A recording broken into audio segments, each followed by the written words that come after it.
G'day folks, my name is Rob. Welcome back to another F1 fantasy video. Today we're looking at my team selection for race week 13 ahead of the Belgian Grand Prix in a few days time. As always, if you're enjoying the content, you're new around here, please like the video, subscribe to the channel. Getting so close to that 1,000 subscriber milestone. So thanks to all of you guys that have already liked, subscribed, engaged with the content I've been pushing out so far this season.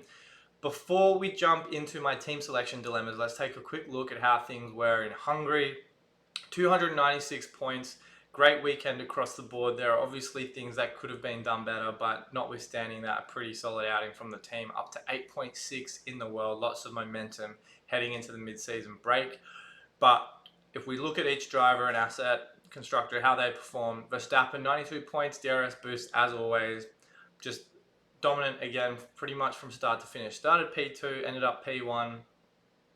Another really good weekend from him. Lando Norris, 29 points. He, again, continued to demonstrate how good of a driver he is. Really made the most of those McLaren upgrades.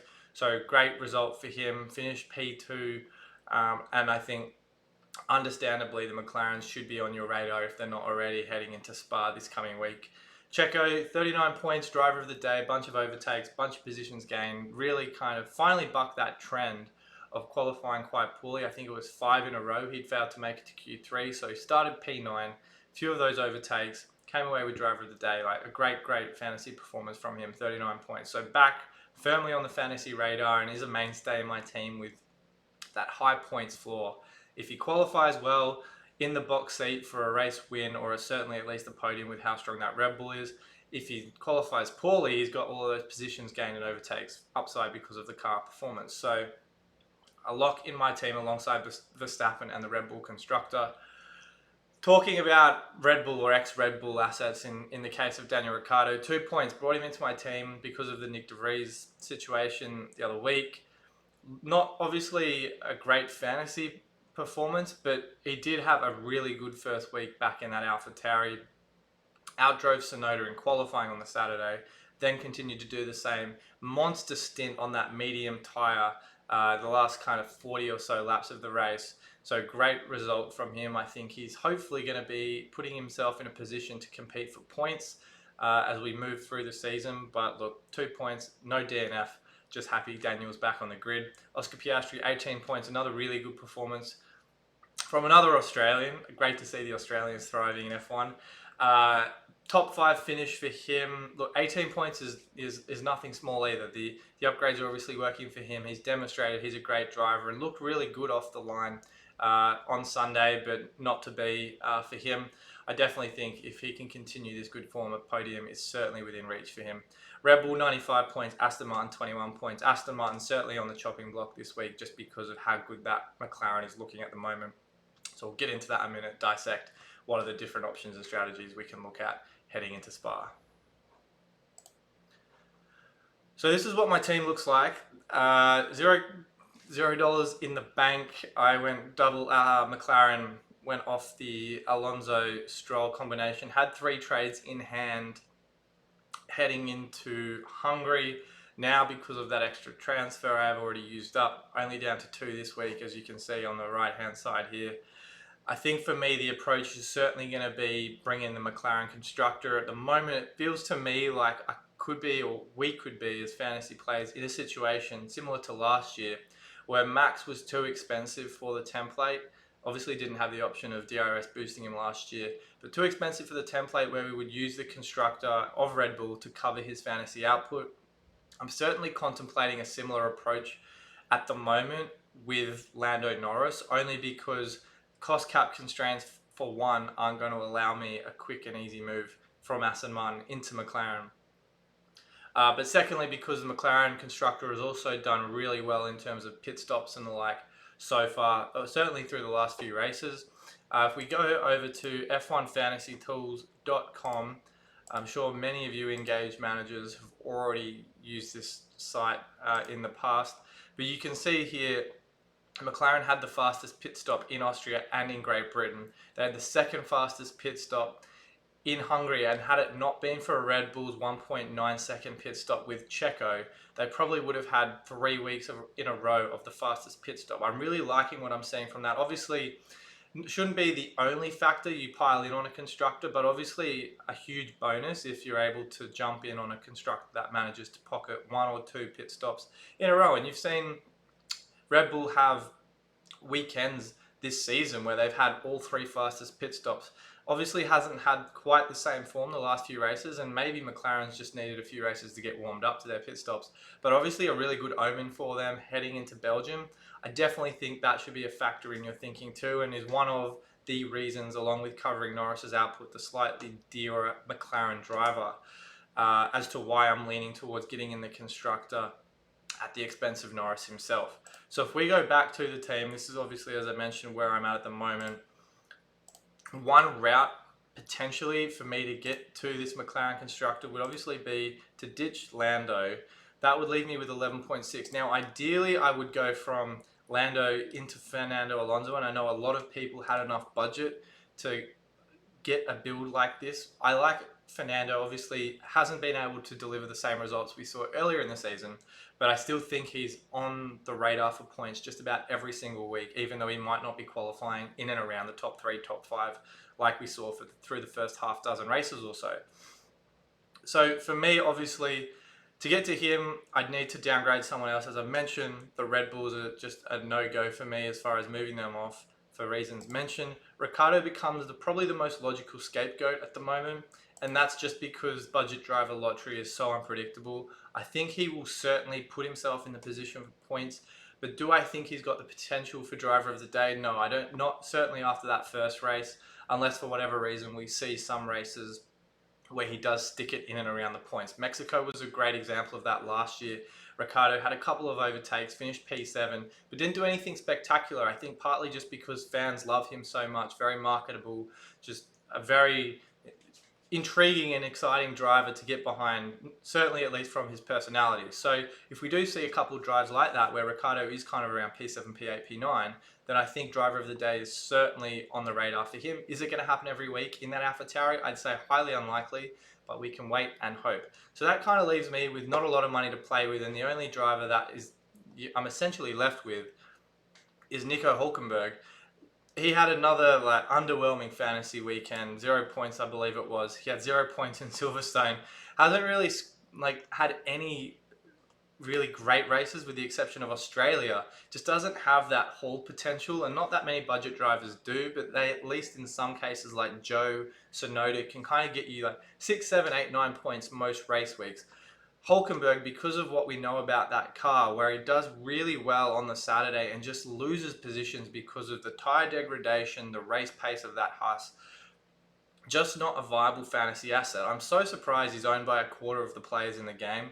Maybe that's just because of his reputation on Saturday, and I guess the result you get from him on the Sunday is not reflective of the kind of drive he's able to put in to that car. But again, I think at this point now, I don't want to be looking at where I could lose points. I want to be looking at where I can gain points, and I know that's probably been to the detriment of my approach at certain weekends where I've been the one just gone a perfect example of that. I've been worried about losing points, and had I gone in with Hulk, McLaren Constructor, and Oscar Piastri, that would have certainly outperformed the team I had at Hungary.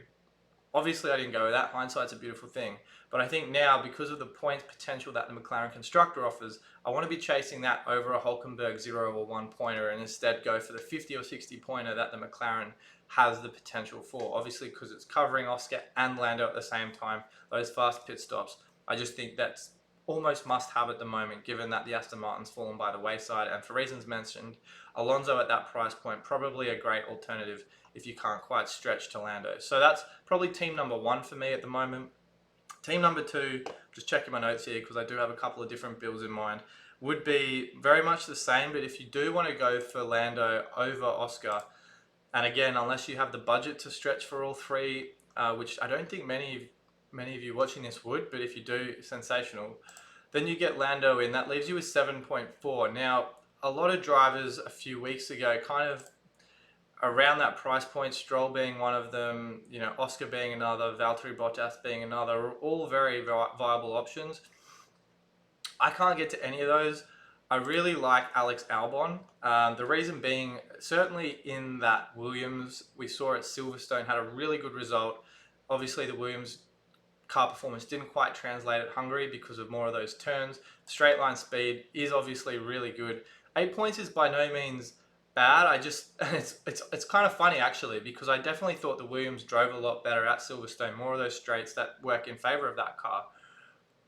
Still managed to put in an 8-point performance in Hungary. I definitely think Belgium sprint race weekend, a few more straights. I definitely think the Williams Alex Albon is definitely going to be putting himself in, I guess, the points conversation. So I really like this lineup too. If you're not so excited about Albon, then you've certainly got other options further down the list. But I don't know if I necessarily feel quite as strongly about Joe, and I guess because you've got 2.2 in the bank, you could always upgrade Joe to someone like Sonoda or even Ricciardo. I guess I've talked about the idea of owning multiple budget drivers. I just don't love that because of the delta or the point swing that budget drivers have. Not known to qualify all that well on Saturday, and then if they DNF, the negative hit is a lot worse than someone like a Perez or a Russell or a Verstappen or whoever that does really well on the Saturday. And then, they might have 8-10 points in their pocket. The minus 20 for a DNF is not quite as severe. So obviously in the negatives, but not quite like a minus 15 or a minus 20 that you get from a budget driver. So, I mean, that's an option too, but I just don't really love the idea of running two budget options. So I guess if you do want, or if you do have Hulkenberg, then you have a route to Albon. But unfortunately, if you want Ricciardo, you can't have Albon. So it's really a discussion point worth thinking about. Again, not going to make the call right now, but I think it's just something to keep in mind heading into the deadline. The last build I want to look at is obviously McLaren 3 Red Bulls, keeping Piastri. And then I would say get someone in like Ricciardo that gives you 11.6. So it gives you, I guess, a few different options in that sub 11 price bracket. Obviously, it can't get to Fernando, and if you did want Fernando, as I mentioned, you go back to that build with Hulk. But if you do want someone like Daniel Ricciardo, even maybe Yuki Tsunoda or Joe, let's say we got Joe in here, that gives you 10.9. Just about anyone below Fernando Alonso. Both of the Alpines have had back-to-back DNFs. I'm surprised that they've only gone down 0.1 up after a couple of underwhelming races. But if you do think someone like Lance Stroll is going to put in a more honest performance in Spa, then potentially he could be an option. If you don't like the look of Stroll, you've got Gasly. Obviously Bottas as well. The Alphas had a really good qualifying in Hungary. Didn't really convert it in the race, unfortunately. But if you like the look of him, you could throw him in.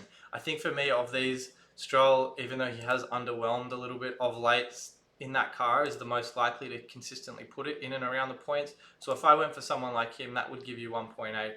That would, for me at least, be able to get up to, well, it'd be 6 million. I don't have budget to stretch to K-Mag. So lots of different options to think about, but realistically, you would avoid the conundrum of having two budget drivers if you went for Oscar over Lando.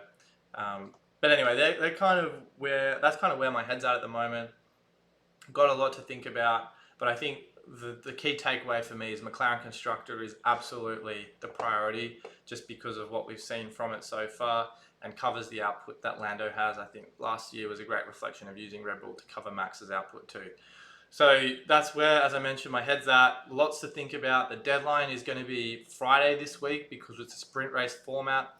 So lots of potential to use other chips, Limitless, Extra DRS Boost, Autopilot are the three that come to mind. I'll hopefully be back with a final thoughts video on chip usage and such in the lead up to the deadline.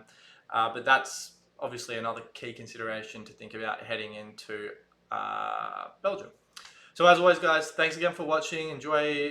If you've enjoyed the content, be sure to like the video, subscribe to the channel, and I'll be back with my final thoughts, hopefully before the deadline. But as always, stay tuned to my Twitter account as well, because I've got my weekly race week preview thread coming out too. So thanks again for watching, guys, and I'll see you all very soon.